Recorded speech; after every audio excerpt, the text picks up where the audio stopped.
Diam-diam Prabowo atau Sandiaga terus kalahkan Anies. Mimpi ambisi 2024 ambyar. Ditulis oleh Nina Nur di siber.com. Halo, apa kabar? Bertemu lagi di channel Daily News bersama Suara Rahma.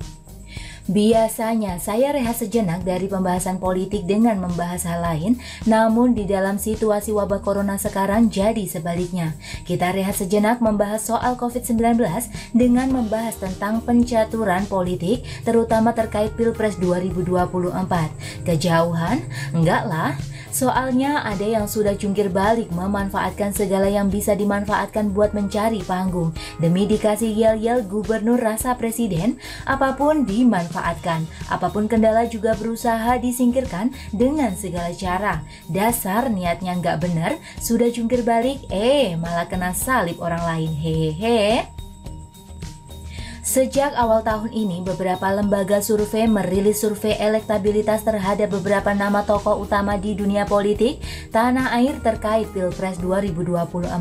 Hasilnya sangat menarik karena Anies yang nampak sangat mempersiapkan diri buat 2024 justru mengalami penurunan elektabilitas. Sementara Prabowo dan Sandiaga yang nampaknya kalem malah melampaui Anies dengan sukses. Ya wajarlah karena Anies termakan oleh kinerja buruknya sendiri. Apalagi di awal tahun ini isu banjir besar di Jakarta merupakan hal yang tidak terelakkan buat Anies. Ditambah dengan blunder penebangan pohon-pohon di kawasan Monas dan rencana gelaran balap Formula E yang membuang banyak duit rakyat itu. Kita lihat lagi di hasil survei dari Politika Research Consulting (PRC) dan Parameter Politik Indonesia (PPI) yang dirilis pada 23 Februari 2020. Prabowo mengungguli Anies dalam top of mind capres, sedangkan Sandiaga juga mengalahkan Anies dalam top of mind cawapres. Top of mind itu artinya ketika ditanya siapa sih capres atau cawapres yang kebanyakan sekarang gitu. Dari segi elektabilitas, Prabowo teratas 17,3%, lalu Sandiaga 9,1%, Ganjar Pranowo 8,8%, dan baru Anies 7,8%. Menurut PPI, elektabilitas Anies merosot otomatis karena soal banjir. Ambyar. Besoknya tanggal 24 Februari 2020, media survei nasional Median juga merilis hasil survei elektabilitas. Prabowo 18,8%, Anies 15,8%, Sandiaga 9,6%, AHY 8,3%, dan Ridwan Kamil RK 5,7%. Tanpa Prabowo, suara buat Sandiaga naik 2 kali lipat sehingga tidak beda jauh dari Anies. Anies 18%, Sandiaga 17,7%, AHY 9,7%, RK 6,8%, dan Ganjar 6,3%. Kesimpulan waktu itu, jika Anies hit to hit Sandiaga, maka Sandiaga akan menang. Ambyar lagi, pada 13 Maret 2020, Sadis Network juga merilis hasil survei elektabilitas. Prabowo kembali jadi rajanya 23,8% dan Sandiaga di urutan kedua 18,8%.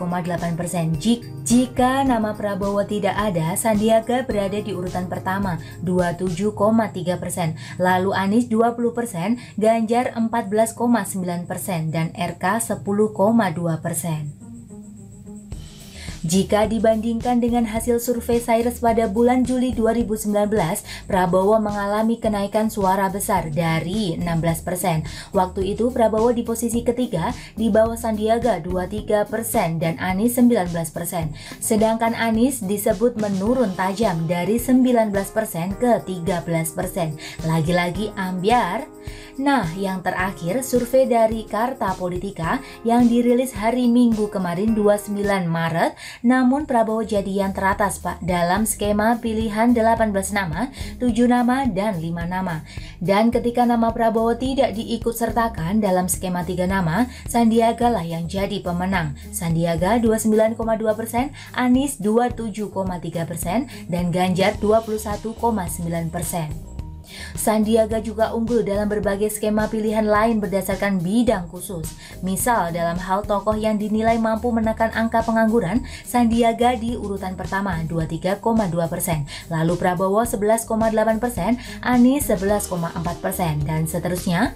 Lalu untuk tokoh yang dinilai mampu menurunkan harga bahan pokok, kembali Sandiaga di urutan teratas 13,2%, lalu Prabowo 12,8%, Anies 12,7%. Kemudian untuk pemimpin yang paling mewakili generasi muda, Sandiaga unggul lagi 27,5%, disusul RK 13%, Anies 9,8%. Oleh sebab itu, elektabilitas Sandiaga dinilai sangat kuat untuk maju di 2024 melibas Anies. Ambiar lagi, Prabowo sangat punya kesempatan untuk menaikkan elektabilitas dirinya selama jadi Menteri Pertahanan.